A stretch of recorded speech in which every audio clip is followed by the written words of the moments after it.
اعوذ باللہ من الشیطان الرجیم بسم اللہ الرحمن الرحیم یا ایہا الذین آمنوا اتقوا اللہ وکونوا مع الصادقین۔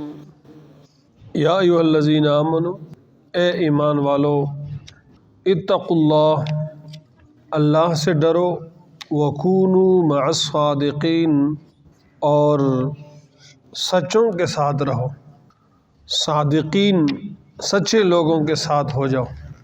اس سے پہلے جو غزوہ تبوک میں 3 صحابی شریک نہیں ہوئے تھے، حضرت کعب بن مالک، ہلال ابن امیہ اور مرارہ ابن ربیع رضی اللہ تعالی عنہم، ان کے جو توبے کی قبولیت تھی اس کو بیان فرمایا۔ حضرت کعب بن مالک رضی اللہ تعالی عنہ فرماتے ہیں کہ جب رسول اللہ صلی اللہ علیہ وسلم واپس تشریف لائے تو لانے سے پہلے مجھے فکر لاحق ہوئی تھی کہ میں آپ سے ملوں گا تو آپ پوچھیں گے کیا بتاؤں گا جو میں جہاد پہ نہ جا سکا تھا۔ یہ خیالات دل و دماغ میں گھومتے رہے، یہاں تک کہ آپ صلی اللہ علیہ وسلم سے سفر سے واپس آ گئے۔ آپ کا معمول تھا کہ جب آپ سفر سے واپس تشریف لاتے تھے تو آپ پہلے مسجد تشریف لے جاتے تھے اور وہاں 2 رکعت نماز پڑھتے، اس کے بعد حضرت فاطمہ الزہرا رضی اللہ تعالی عنہ کے ہاں جاتے، اور اس کے بعد ازواج مطہرات کے ہاں جاتے۔ یہ آپ کا معمول تھا، اور یہ معمول ہمیں بھی رکھنا چاہیے کہ جب سفر سے آئیں تو پہلے مسجد جائیں، وہاں نماز پڑھیں، اور اس کے بڑے فوائد ہوتے ہیں جی۔ شادی شدہ آدمی کے لیے تو زیادہ اہم ہے جی، یہ ڈائریکٹ اور سیدھا اور بغیر اطلاع کے گھر آنا، اس کے بعض اوقات نقصانات ہوتے ہیں۔ تو سنت کے ہر کام میں خیر ہی خیر ہے۔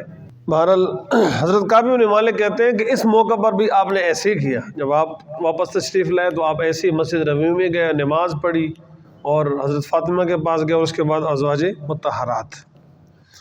چنانچہ اس کے بعد جو لوگ اس غزوہ تبوک میں شریک نہیں ہوئے تھے وہ تقریباً کوئی 80 تک لوگ تھے جی۔ ہر ایک آتا اور اپنی عذر اور جو ان کے تھا وہ بیان کرتا۔ بعض تو ایسے تھے جنہوں نے جھوٹ بولا، اب آپ نے ان کی جو ظاہری بات تھی اس کو دیکھ کر کے اس کے عذر کو قبول کیا کہ ٹھیک ہے۔ لیکن یہ جو 3 آدمی تھے، جیسے پہلے عرض ہوا کہ انہوں نے کہا کہ ہم جو سچ بات ہے نا وہ بتائیں گے، سچ میں نجات ہے اور سچ میں خیر ہے اور سچ میں کامیابی ہے۔ آدمی سچ بولے جو بھی بات پیش آئی ہو۔ اب کعب بن مالک تو پیش ہو گئے، آپ صلی اللہ علیہ وسلم نے شروع میں ان سے ایک روایت میں ہے کہ تبسم فرمایا، لیکن تبسم وہ تھا کہ جس سے ناراضگی سمجھ آ رہی تھی، اور بعض روایات میں ہے کہ نہیں، آپ نے ان سے منہ جو ہے وہ پیر لیا۔ تو کعب بن مالک کہتے ہیں کہ جب منہ پیر لیا تو میں نے عرض کیا اللہ کے رسول، آپ نے مجھ سے چہرہ مبارک کیوں پھیرا؟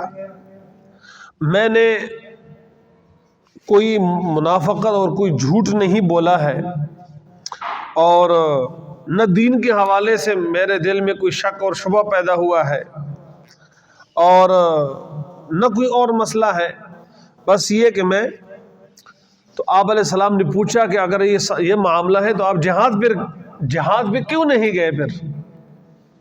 تو کہ آپ کے پاس سواری نہیں تھی؟ انہوں نے عرض کیا کہ حضور بالکل صحیح فرمایا، سواری بھی تھی اور الاخری ہی، لیکن میں بس نہیں جا سکا تھا۔ کوئی عذر، کوئی بہانہ، کوئی بحث نہیں، قبول کیا کہ میں نہیں جا سکا تھا۔ تو یہ وہ صادقین تھے جن کی توبہ پر اللہ تعالیٰ نے قبول فرمائی۔ تو پھر اس کے بعد اللہ نے فرمایا کہ یا ایھا الذین آمنوا، اے ایمان والو، اتقوا اللہ، اللہ سے ڈرو، وکونوا مع الصادقین، اور نیک لوگوں کے ساتھ ہو جاؤ۔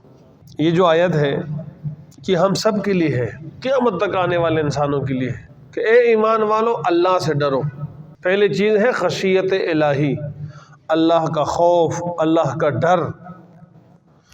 اور اگر اللہ کا خوف نہ ہو، اللہ کا ڈر نہ ہو تو آدمی ہر گناہ کرتا ہے اس لیے کہ اس کو ڈر ہی نہیں، اور اس طریقے سے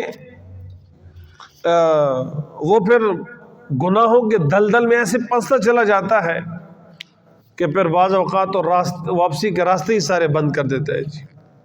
تو ایک یہ ہے کہ اللہ کا خوف ہو، اللہ کا ڈر ہو کہ اللہ تعالیٰ مجھے دیکھ رہی ہے، میں جو کر رہا ہوں فرشتے اس کو نوٹ کر رہے ہیں، اور بغیر توبے کے اللہ کے سامنے گیا تو ان سب کی باز پرس ہوگی، پوچھ ہوگی، ذرے ذرے کا حساب ہوگا۔ یہ تصور جو ہے وہ موجود ہو، یہ حال موجود ہو۔ دوسرے فرمایا وَكُونُوا مَعَ الصَّادِقِينَ، نیک لوگوں کے ساتھ ہو جاؤ۔ نیک لوگوں کے ساتھ دینے سے کیا ہوگا کہ آپ بھی نیک بن جاؤ گے۔ نیک کون ہے؟ نیک ہونے کا دعویٰ بہت ساروں کا ہو سکتا ہے، اور اس دور میں تو زیادہ یعنی بزعم خود ہر آدمی دعویٰ کرے گا کہ میں نیک ہوں، میرے ساتھ ہو جاؤ۔ لیکن حقیقت یہ کہ جو آدمی قرآن و سنت کے تعلیمات کے پابند ہو، عقائد و نظریات جس کے درست ہوں، شریعت مطہرہ کا وہ متبع ہو، وہ آدمی نیک ہے، وہ آدمی سچا ہے۔ اور جو آدمی قرآن و سنت سے دور ہو، جو آدمی شریعت کا متبع نہ ہو، وہ سچا نہیں ہو سکتا جی۔ تو اللہ تعالیٰ فرما رہے ہیں وَكُونُوا مَعَ الصَّادِقِينَ۔ صدق کس کو کہتے ہیں؟ ویسے لفظی معنی تو ہے اس کا سچائی، صدق کا معنی ہے سچائی، اور صادق اس کو کہتے ہیں جو سچ بولتا ہو، جو وہ کہہ رہا ہے، جو بات کر رہا ہے، وہ یعنی ایک جو بول رہا ہے وہی بات نفس الامر کے اندر اسی طرح موجود ہو، اس کو صادق کہتے ہیں۔ اور یہ جو صادق اور امین کی جو اصطلاح ہے، الفاظ ہیں، یہ آپ صلی اللہ علیہ وسلم کے صفات تھے کہ آپ اس معاشرے میں صادق اور امین کے نام سے پکارے جاتے تھے، جانے جاتے تھے۔ صادق کہ آپ سچ بولتے تھے، اور امین کہ آپ امانت دار تھے، لوگ اپنی امانتیں آپ کے پاس رکھتے تھے، جو معاملہ بھی امانت کا ہوتا تھا آپ اس کے اندر خیانت نہیں فرماتے تھے۔ اب سچوں کے ساتھ ہو جائیں، اس لیے کہ صحبت کا بڑا اثر ہوتا ہے، مجلس کا بڑا اثر ہوتا ہے۔ اگر آپ نیک لوگوں کا، سچے لوگوں کا ساتھ دیں گے تو آپ بھی سچے بن جائیں گے، اور اگر آپ سچے لوگوں کا ساتھ نہیں دیں گے، سچے لوگوں کے مجلس اختیار نہیں کریں گے، تو پھر ظاہر ہے کہ پھر معاملہ خطرناک ہوگا۔ جس طرح فارسی کا ایک شعر ہے کہ صحبت صالح ترا صالح کند، نیک آدمی کی صحبت آپ کو نیک بنا دے گی، اور صحبت طالح ترا طالح کند، گناہگار آدمی کی اور برے آدمی کی مجلس آپ کو برا بنا دے گی جی۔ آپ کا اگر اٹھنا بیٹھنا، آپ کی نشست و برخاست، آپ کی مجالست اور آپ کی مصاحبت، آپ کی یاری اور دوستی، آپ کا اٹک اور بیٹک اگر عطر فروش کے ساتھ ہے، تو آپ نے اگر عطر نہ بھی لگایا ہو تو لیکن خوشبو آپ سے ضرور آئے گی جی۔